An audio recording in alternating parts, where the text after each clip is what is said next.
लोकतंत्र के निकम्मी सरकार को, कान में तेल डाल के सो रही सरकार को, ये सड़क ही ऐसा सुनसान की वजह से वो वहाँ पर जो संसद है हमारा होगा। जो 52% है, इनका गिनती करने से ये जो माना कर रहे हैं और नहीं कर रहे हैं, ये दोनों लोग मिलकर ओबीसी की अपमान कर रहे हैं।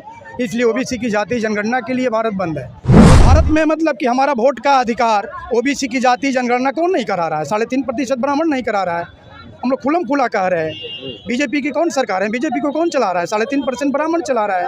कांग्रेस को कौन चला रहा है? 3.5% के ब्राह्मण चला रहा है। और हमारे बहुजन समाज के जो भी क्षेत्र लेवल की पार्टी है, उनका सलाहकार और प्रवक्ता ब्राह्मण है। भारत के क्षत्रियों का भी दुश्मन, राजपूतों का भी दुश्मन ब्राह्मण है, वैश्यों का भी दुश्मन ब्राह्मण है।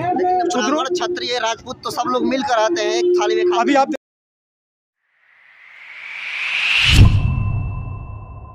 नमस्कार, मैं नरेंद्र बसंत हूँ और आप जनतंत्र मंच देख रहे हैं। अभी हम बक्सर के ज्योति चौक के पास समीप है, जहाँ पर वाम सेफ के कार्यकर्ताओं द्वारा आप देख सकते हैं कि जिस तरीके से काला कानून NRCC और NPR को वापस लेने की बात की जा रही है। उस तख्ते पर देश का सबसे बड़ा आतंकवादी, ब्राह्मणवादी और ब्राह्मणवादी के बैनर तले लोग आए हुए हैं। और आप देख सकते हैं भारतीय मुक्ति मोर्चा, राष्ट्रीय पिछड़ा वर्ग मोर्चा के तमाम लोग आए हैं। क्या उद्देश्य है आप लोग आज सड़कों पर उतरे हैं? विदेशी है। क्या उद्देश्य है आज आप लोग सड़कों पर उतरे हैं? सर, क्या उद्देश्य है आज आप लोग सड़कों पर उतरे हैं? सर, 9 सूत्री मांगों को लेकर के आज भारत बंद किया गया है और 4 चरण में ये प्रोटेस्ट हो रहा है और 4 चरण में प्रोटेस्ट हुआ है और आज अंतिम चरण है। पहला चरण में इसमें था कि भारत में जानवरों की गिनती हो गया और सबसे बड़ा तबका 52% पिछड़े जाति के लोग रहते हैं और 90 साल से गिनती नहीं हुआ। हम लोग इनको साथ देने के लिए आए कि होना चाहिए। उसके बाद सबसे बड़ा लोकतंत्र की हत्यारा EVM मशीन आज का मनुस्मृति मशीन है और मनुस्मृति में हमारा वोट, हमारा किस्मत फोड़ दिया है। अब हमारा का भारत के जनता को किस्मत फोड़ने जा रही है EVM मशीन। इसलिए पारदर्शिता चुनाव कराने के लिए हम लोग को बैलेट पेपर की ज़रूरत है। अगर EVM मशीन रहता है तो पेपर टेल में मशीन जो निकलता है मतपत्र, वो मतपत्र हमको रिकाउंटिंग में मिलना चाहिए। 100% गिनती होना चाहिए। और ये बात सुप्रीम कोर्ट के द्वारा 8 अक्टूबर 2013 को ये आदेश में लिख दिया गया है। मगर चुनाव आयोग लोकतंत्र की हत्या करते हुए लोकतंत्र की कीमत नहीं समझ रहे हैं। चुनाव आयोग 100% गिनती नहीं करा रहे हैं। नहीं कराने का मतलब क्या होता है कि पारदर्शी और ईमानदारी से चुनाव नहीं हो रहा है। मेरा वोट कहाँ जाता है कुछ पता ही नहीं चलता है। भौतिक सत्यापन हमारे नज़रों में नहीं हो रहा है, इसलिए भारत बंद किया जा रहा है। आप लोग सड़कों पर उतरने के बाद लगता है कि सरकार की तक आवाज़ पहुँचेगी आप लोग? लोकतंत्र के निकम्मी सरकार को, कान में तेल डाल के सो रही सरकार को, ये सड़क ही ऐसा सुनसान की वजह से वो वहाँ पर जो संसद है हमारा हो गया है। लोग सड़क सुनसान की वजह से अगर संसद पर अगर सड़क चहल पहल रहता, आंदोलन होता रहता तो संसद सोया नहीं रहता। संसद सुनसान क्यों रहता है? क्योंकि जो संसद है हमारा इसलिए रहता है कि संसद जो है, सड़क जो है सुनसान है। इसलिए क्या परिचय? मेरा नाम हुआ गोरखनाथ पासवान। हम बहुजन मुक्ति पार्टी के प्रदेश संगठन सचिव हैं। हम इस भारत बंद में हम लोग समर्थन दे रहे हैं। तो आप देख सकते हैं कि आज 30 अप्रैल है और 30 अप्रैल के दिन जो है वाम सेफ के तमाम कार्यकर्ताओं के द्वारा जो है पूरे भारत बंद करने का ऐलान था। और तमाम लोग जो है आप देख सकते हैं कि आज भारत बंद कर रहे हैं। बक्सर का ये ज्योति चौक है, आप देख सकते हैं कि वाम सेफ के तमाम कार्यकर्ता जो है, जो ब्राह्मणवादी जो सोच है इस देश में जो कायम है, उसको लेकर तमाम जो है महिला, बच्चे, बच्चियाँ आप देख सकते होते हैं। और सबके हाथों में जो एक तख्ता है, जिस तख्ते पर लिखा गया है असंवैधानिक स्वर्ण आरक्षण EWS समाप्त करो। इसके अलावा आप देख सकते हैं SC/ST की छात्रवृत्ति जिस तरीके से सरकार जो है पिछले दिनों ही समाप्त कर दी गई। और सरकार का साफ तौर पर कहना था कि सरकार के पास फंड नहीं है छात्रवृत्ति देने के लिए। उसको लेकर तमाम आप देख सकते हैं कि लोग निकाले हैं छात्रवृत्ति को लेकर, जिसका DNA विदेशी व कौम जो है विदेशी है।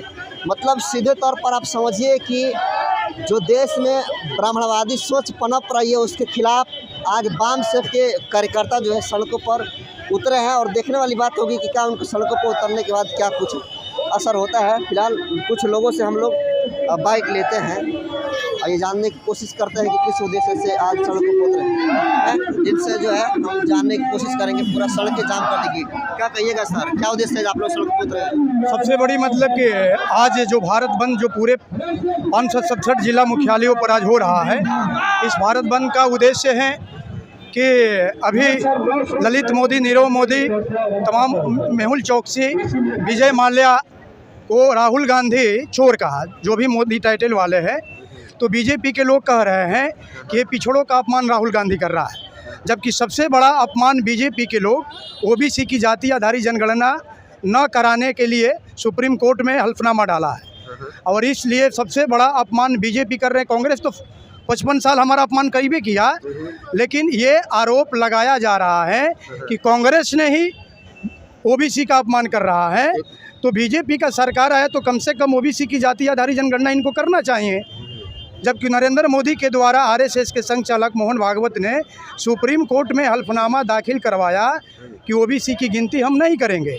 इसलिए बीजेपी, कांग्रेस बीजेपी ओबीसी जो 52% है, इनका गिनती करने से ये जो माना कर रहे हैं और नहीं कर रहे हैं, ये दोनों लोग मिलकर ओबीसी की अपमान कर रहे हैं। इसलिए ओबीसी की जाति जनगणना के लिए भारत बंद है।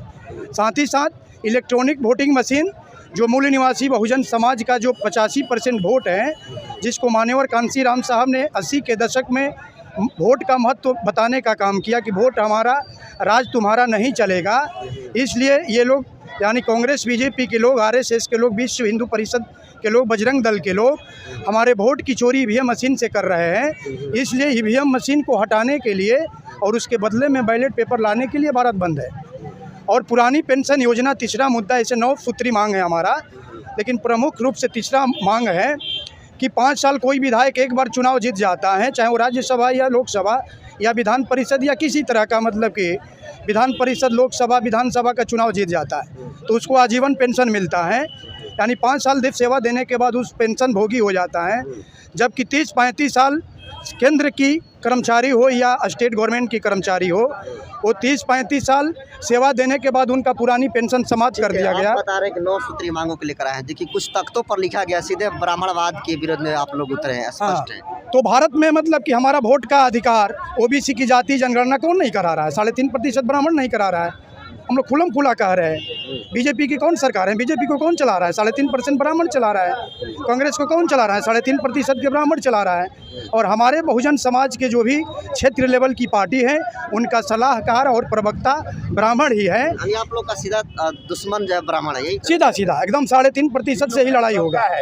हमारा ही नहीं, यानी राष्ट्रीय पिछड़ा वर्ग मोर्चा का ही नहीं, पूरे भारत के क्षत्रियों का भी दुश्मन, राजपूतों का भी दुश्मन ब्राह्मण है, वैश्यों का भी दुश्मन ब्राह्मण है। शूद्रों, क्षत्रिय, राजपूत तो सब लोग मिलकर आते हैं एक थाली में। अभी आप देखें, सामाजिक व्यवस्था में क्षत्रिय को दूसरे नंबर पर रखा गया है।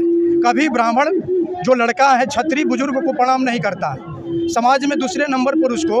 दूसरी बात, जाति व्यवस्था, वर्ण व्यवस्था, छुआछूत भारत में क्षत्रियों ने नहीं बनाया, बल्कि ब्राह्मणों ने बनाया, और उस व्यवस्था का क्षत्रिय भी आज भुक्तभोगी है।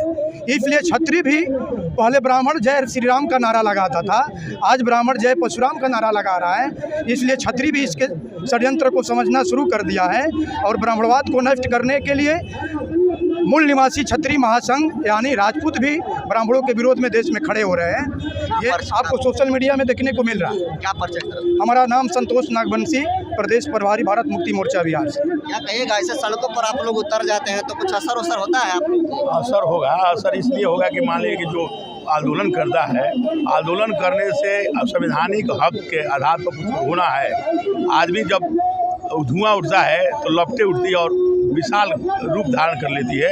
इसलिए इनका जो आंदोलन है वो आज नहीं कल सक्सेस होना तय है। आंदोलन किसी माने में छोटा या बड़ा ऊपर उठाता है और अपनी मांग। पूरा सड़क पर उतर कर लोगों को परेशान कर दिए हैं, पूरा सड़क जाम हो गया। सड़क को परेशान नहीं किया जाता। ये लोकतंत्र में जो हमारा अधिकार है, संविधान में अधिकार है कि हम अपनी मांगों को सड़क पर उतर के ही करेंगे।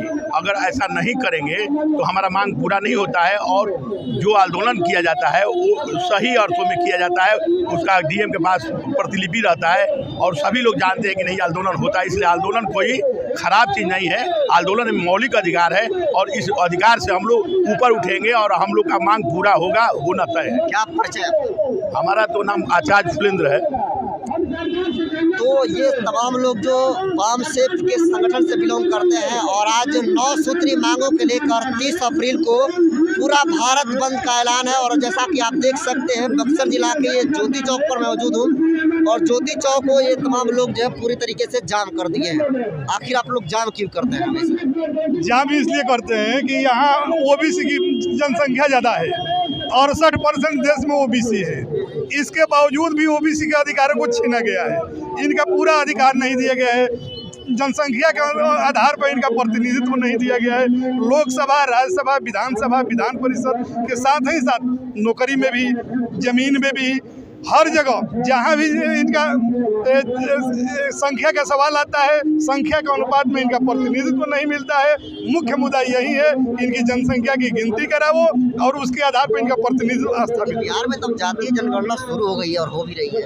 ये बिहार का मामला नहीं है, पूरे देश की मामला है। पूरा देश भर से आप लोग मांग करना चाहते हैं। हाँ, पूरे देश स्तर पर जातिगत जनगणना हो और ओबीसी के जाति के आधार पर, इनके गिनती के आधार पर, इनके हिस्सेदारी के आधार पर हक हिस्सा दी जाए। लगता है कि आप लोग इस तरह से सड़कों पर उतरने के बाद कुछ असर होगा? हाँ, बहुत होगा। लड़ाई लड़ेंगे, समस्याएं आती है, उसका समाधान बिना लड़ाई का हल नहीं होता है। जब तक हम लड़ेंगे नहीं तब तक समस्या मिलने वाली नहीं है, क्योंकि यहाँ सामंतियों की सरकार है, सवर्णों की सरकार है, ब्राह्मणवादी सरकार है। वो सरकार तब तक नहीं सुनेगी जब तक उसको हम लोग अपने लात से मारेंगे नहीं, जब तक हमारी जनता जगेगी नहीं। जनता जब जगेगी और लात से उनको ठोकर देगी तब जाकर कहीं इस पर काम करेंगे। क्या परिचय अपना? नाम अखिलेश कुमार सिंह यादव, बक्सर का रहने वाला। तो आज ये वाम सेफ्ट के कार्यकर्ता 9 सूत्री मांगों को लेकर बक्सर में